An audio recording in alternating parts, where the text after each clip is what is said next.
Сяброў Александр Лукашэнкі б'юць, а ён маўчыць. Што гэта за страусіная пазіцыя? Якія наступствы для Беларусі несе абмен ударамі паміж Іранам ды Ізраілем? Чаму ў Беларусі малая армія, якую не мадэрнізуюць у той час, калі ўсе вакол узброіваюцца? Чаму Лукашенко трэці раз цягам месяца сустрэўся з высокапастаўленым кітайскім палітыкам? І што ён яму там абяцаў? Пра гэта мы сёння пагутарым у праграме «Прасвет». З вами Сергей Пеляса. Вітаю вас на Белсаце.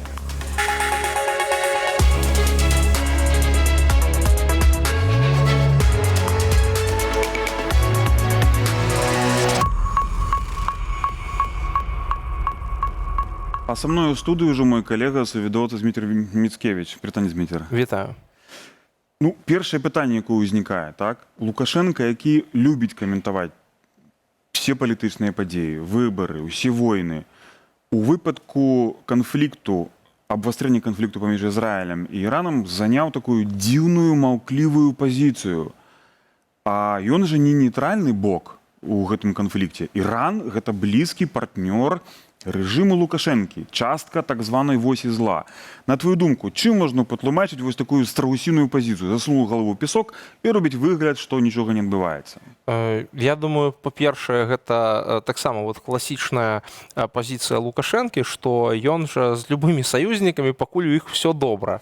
І пакуль яны гатовыя яму там плаціць грошы, альбо там захоўваць ягоны рэжым, там дапамагаць нейкім чынам. А калі пачынаюцца нейкія праблемы, то ў яго раптоўна нейкія іншыя інтарэсы адразу з'яўляюцца. З Іранам жа была ж, дарэчы, падобная гісторыя, таму што ён спрабаваў там нешта намуціць, так бы мовіць, там нейкую супрацу наладзіць буйнейшую, але пасля пабачыў, што в Саудаўскай Аравіі там ёсць нейкія, напрыклад, магчымасці прадаць больш прадукцыі ВПК, в Эміратах можна пакласці свае грошы, каб лежалі, і раптам яму стала не да Ірану.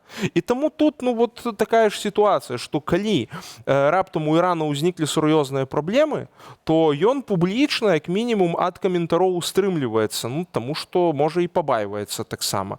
Але вось яшчэ які цікавы момант, што раней яны ж дапамагалі все-таки Ірану у праблемы, калі ў іх узніклі праблемы з Ізраілем, калі Ізраіль раней праз кіберсродкі атакаваў іранскую ядравую інфраструктуру. І вось гэта тады якраз Лукашенко дапамагаў нібыта IT-спецыялістамі і там сваімі распрацоўкамі, каб, скажем так, пазмагацца і пераадолець наступствы гэтай атакі. А цяпер, я думаю, што таксама, можа быць, будзе нейкія інтарэсы, ён штосьці ў гэтым шукае. Зараз пра інтарэс мы яшчэ пагутарым. Гэты інтарэс можа быць у сферы ваенна-прамысловага комплексу, але цікавы яшчэ вось які аспект. На наступным тыдні, у тыя самыя дні, калі ў Нідерланды будзе адбывацца саміт НАТО, у Менску будзе адбывацца саміт Еўра-Азіяцкага эканамічнага саюза. Іран не належыць да ЕАЭС. Але ў Менск збіраецца прэзідэнт Ірану Масуд Пелешкян. І вось цікава, улічваючы гэтую вайну, ці варта Лукашэнку чакаць на свайго іранскага калегу, на твою думку? Я думаю, што можа гэтую падзею все-таки ягоны іранскі калега і прапусціць.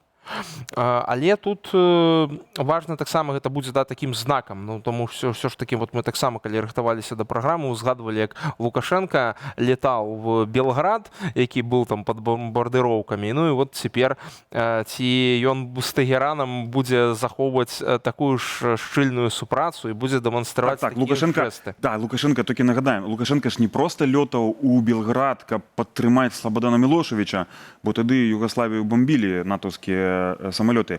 Але ён хваліўся гэтым. Все апошнія там чвэрць стагоддзя Лукашенко хваліўся, як он адважна паехаў абараняць Белград. І вось цяпер, калі прэзідэнт Ірану хутчэй за ўсё не прылеціць у Менск, на наступным тыдні Пезашкян не прылеціць, бо яго там праблемы, Лукашенко не проста не леціць туды, а нават не каментуе.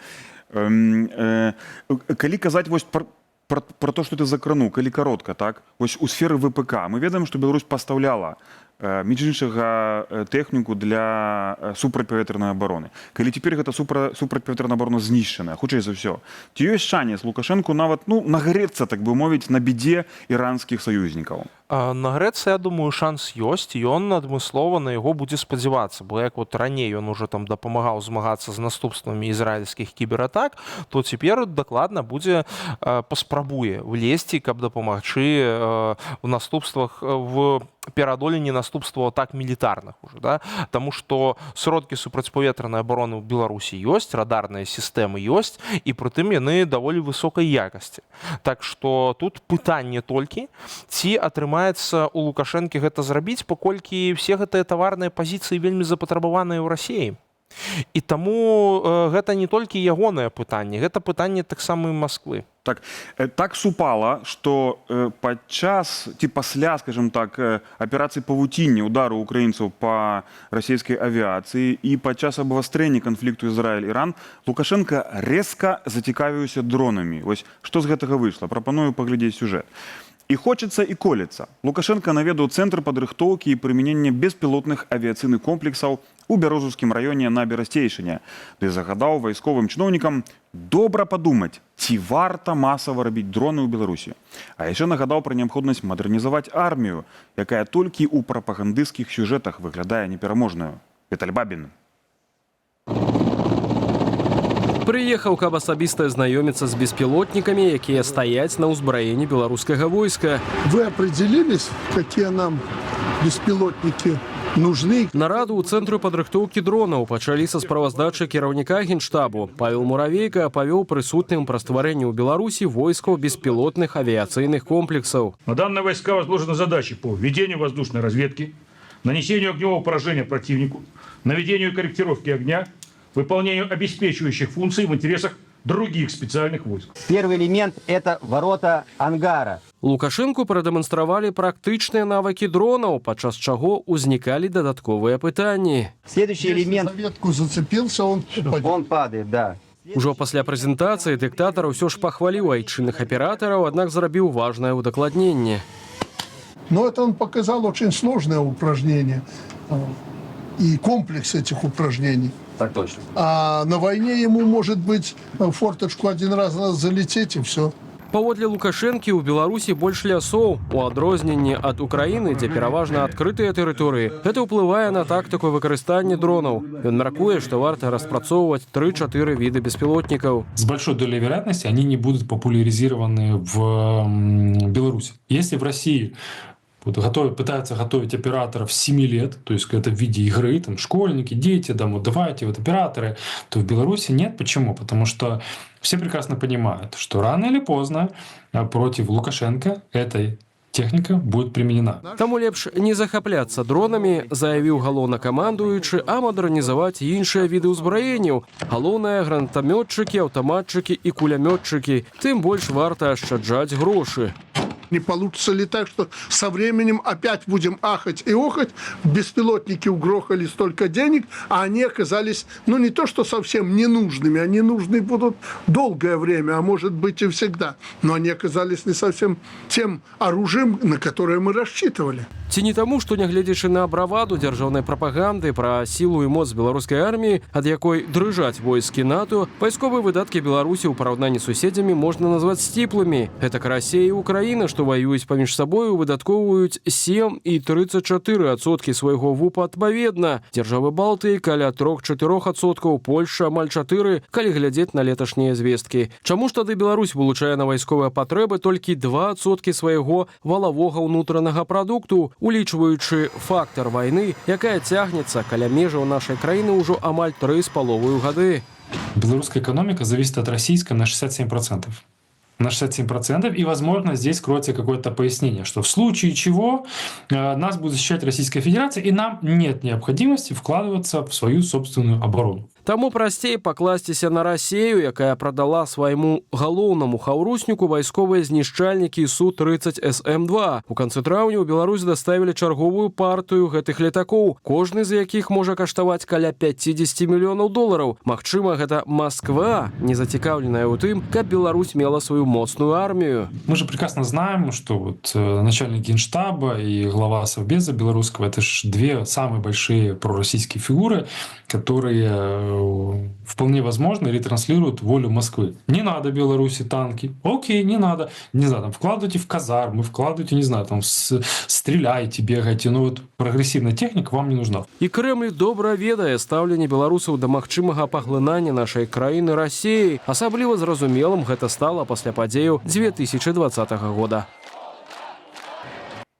Зміцер, ну ось ты пагадзіўся з маёй тэзай, што Москве, Крымлю патрэбная Беларусь са слабой арміяй. Так, войска беларускае патрэбнае, але гэта войска больш адсталае тэхнічна, чым расійскае нават. Яно колькасна невялікае, бо мы бачым, што і ў адсотках Беларусь выдаткоўвае менш, чым усе суседзі. 1 ці там 1,5–2%, гэта менш значна, чым любая дзяржава суседняя. Але і колькасна войска не расце. Ну, напрыклад, Лукашенко мог бы заявіць: добра, мы бедная дзяржава, там, так, мы будзем колькасна.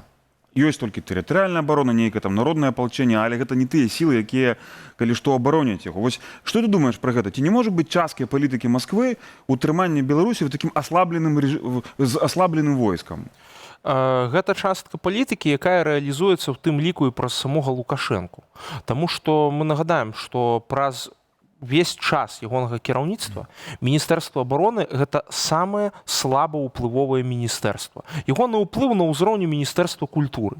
То бок вот тое, што там, напрыклад, прамысловасць, сельская гаспадарка, вось тыя рэчы, якія для Лукашэнкі рэальна важныя, там чыноўнікі мелі нейкае сваё вескае слова. І вот мы ж прыгадаем, напрыклад, калі Рабкоў яшчэ тады, будучы міністрам абароны, захацеў, каб, ну вот, маўляў, адтэрміноўкі не было пасля заканчэння вышэйшых навучальных установаў. А тут стаў міністр сельскай гаспадаркі і сказаў: а як это? То бок у нас што, атрымаецца, кадраў не будзе пасля навучання ў сельскай гаспадарцы? Пасля стаў міністр прамысловасці і задаў тое ж самае пытанне. І раптоўна закон Рабкова стаў проста нейкім абсалютна наборам такіх правілаў, якія практычна нікога не датычыліся, таму што вот тут ёсць выключэнне, тут ёсць выключэнне, тут ёсць выключэнне. І ён, па сутнасці, з гэтым нічога не мог зрабіць. Вось гэта паказвае прыярытэтнасць, у тым ліку для самога Лукашэнкі. Ён, канешне, можа там расказваць пра тое, што вось там мы будуем нейкае там баяздольнае войска, але насамрэч беларускае войска всю дарогу недафінансаванае. Весь час там былі гэтыя праблемы. Гэта адбывалася пастаянна. І проста цяпер асабліва бачна гэты вынік такой дзейнасці на фоне вайны. Прытым па ўсім свеце, да, вот любыя баявыя дзеянні, дзе не вазьмі, паглядзі, што робяць там, і ў параўнанні з тым, што робяць у Беларусі, проста можна за галаву хапіцца. Ну вось гэта вынік іх дзейнасці. Яны апраналіся в кіцелі і расказваюць. Я думаю, што расейцы разумеюць, якія настроі ў Беларусі. Яны бачылі, што адбывалася ў 2020 годзе, што беларускае войска, якое прызыўное в асноўным адсоткаў на 70, гэта народнае войска. І калі што, момант Х, гэта войска можа развернуць сваю зброю супраць расейцаў. Зміцер, нам трэба перейсці ўжо да наступнай тэмы нашай апошняй, так? За месяц прыкладна Лукашенко сустрэўся з 3 высокапастаўленымі кітайскімі палітыкамі, у тым ліку Сі Цзіньпінам, так? І вось на апошнія дні Менск наведаў Чжан Цзіньвэй, адзін з кіраўнікоў кітайскага парламенту. Я прапаную паглядзець 2 фрагменты, што Лукашенко сказаў Чжан Цзіньвэю і што кітайскі чыноўнік заявіў Лукашенку. Першы фрагмент, прашу. Мы очень благодарны властям Китайской Народной Республики и руководству Китайского собрания народных представителей, руководителям парламента за ту колоссальную поддержку, которую вы нам оказываете на международной арене. И вы же прекрасно знаете, что мы всегда отвечали и отвечаем на вашу поддержку, соответствующей поддержкой по всем вопросам Китайской Народной Республики в международных организациях. На встрече с председателем Си Цзиньпином мы договорились, что мы сделаем все для того, чтобы никакие штормы и вьюги не могли нарушить наше единство, чтобы мы и дальше, как все эти 30 лет, развивали наши отношения и углубляли. Вы должны знать, что мы готовы сделать все для Китайской Народной Республики, что в ее интересах на нашей территории, на территории Беларуси, которая находится в центре Европы. Вы знаете, что мы сделаем все для укрепления нашей дружбы между белорусским и китайским народами. Вельмі цікавая заява Лукашенкі. 3 моманты я вас толькі падкрэслю, так? Штормы і завірухі, не гледзячы на штормы і завірухі. Што гэта такое? Ці гэта не вайна Расіі супраць Украіны, ці гэта не санкцыі і так далей, так? Не гледзячы на ўсё гэта, Кітай падтрымлівае Беларусь, так?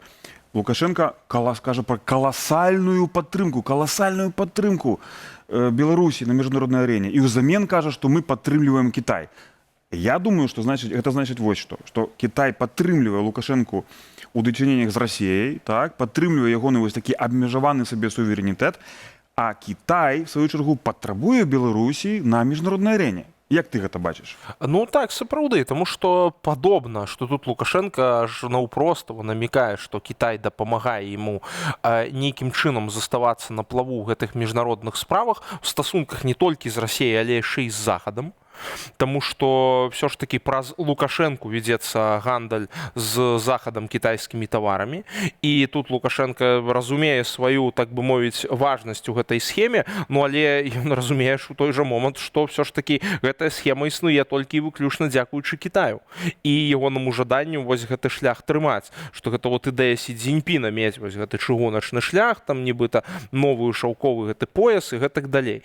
Але якраз гэта вельмі цікавая гісторыя, што Лукашенко падкрэслівае гэта публічна, і вот такі ківок у бок расейцаў вельмі заўважны. Маўляў, вот абараняюць мяне ад поўнага паглынання, таму што все ж такі мы ведаем, што гэта поўная залежнасць Лукашэнкі ад Расіі яму не вельмі падабаецца. Ну і вот он спрабуе цяпер выкруціцца падобна праз вот такі фінт. Так, і кітайцам яна таксама не вельмі падабаецца, хаця яна разумее, што Лукашенко в гэтым пасе Сі Цзіньпіна, в гэтым новым шаўковым шляху слабое звено, слабое, таму што з ім праблемы ўвесь час. Я прапаную паслухаць, што адказаў хітры кітайскі палітык на вось гэту заяву Лукашэнкі. Другі фрагментик.